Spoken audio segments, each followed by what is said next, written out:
One of the most obvious reflections of narcissism today is in pop song lyrics. If you look at music over the past 30 years, you can see that songs have more words like me, my, mine, and I, rather than words like we, our, and us. And sure, I heard that on a podcast and thought to myself, I want to believe that, so I can repeat it in a YouTube video.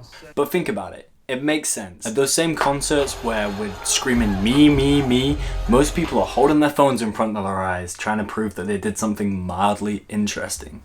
This guy, Campbell, wrote a book called The Narcissism Epidemic, and in it, Keith says that cultural narcissism is a symptom of a society that puts power, beauty, and productivity on a pedestal.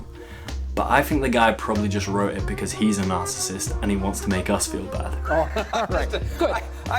He has a point though.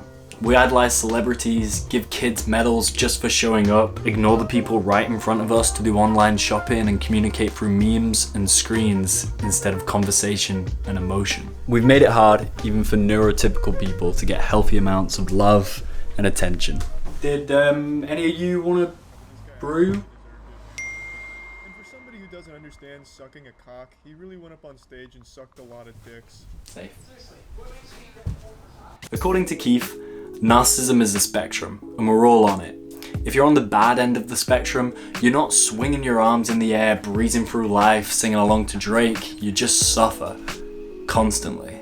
You believe you're better than the people around you so deeply that it physically hurts you not to be validated. And when you do get that little hit of validation, it can give you a tiny bit of a high for a minute, but as soon as it's worn off, you start suffering again. Now, I'm not going to sit here with no sociology degree and tell you why 42% of marriages in the UK end in divorce. But what I'm thinking is how many of these people have deluded themselves into walking away because they thought that someone else or less responsibility would make them happier. When so many weak men and women leave their families behind, we get badly prepared, traumatized children. But it's so much easier to just hop on Tinder and find someone else to lie to or with than it is to try and fix your relationship. Easier to get a new phone than it is to find a decent and much cheaper second-hand one. More fun to get a new car than it is to just make the most out of the one you've got. Easier to get a new PlayStation than it is to walk the dog that you bought during lockdown, you...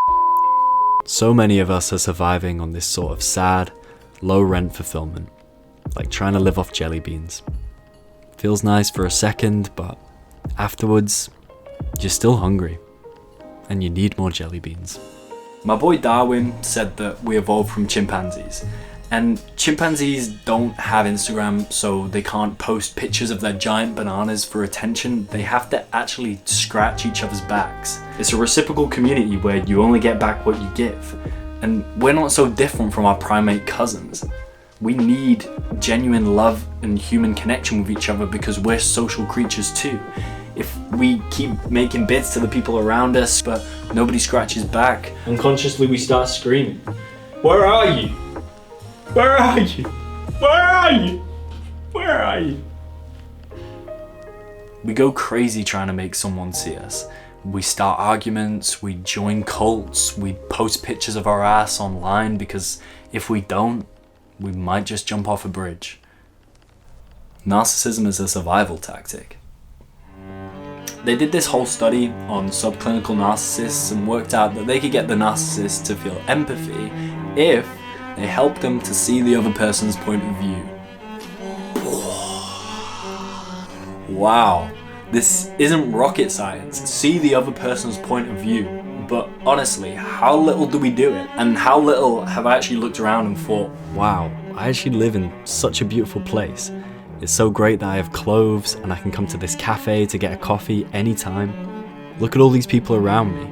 Each one has a perfectly valid and complete life going on in their heads. I should be sitting in the jungle right now, watching the sun going down, wondering what I'm going to eat next and where I'm going to sleep.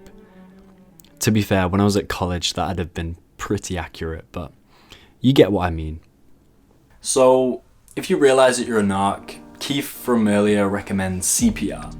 Compassion, passion, and responsibility. Love the people around you, find something you're good at, and push the biggest rock that you can bear. It's safe to say that deep down we know we won't be happy when we get some superficial validation or some new toy. We never stayed happy when we got those things before. The real good old-fashioned stuff we're after comes when we value what we have and love the people in our lives so much that we'd be happy putting them down as emergency contacts. We need each other more than anything. I'd rather have a back scratch than a like. Is that all too lofty, too unrealistic to ask for? Well, it's pretty to think about.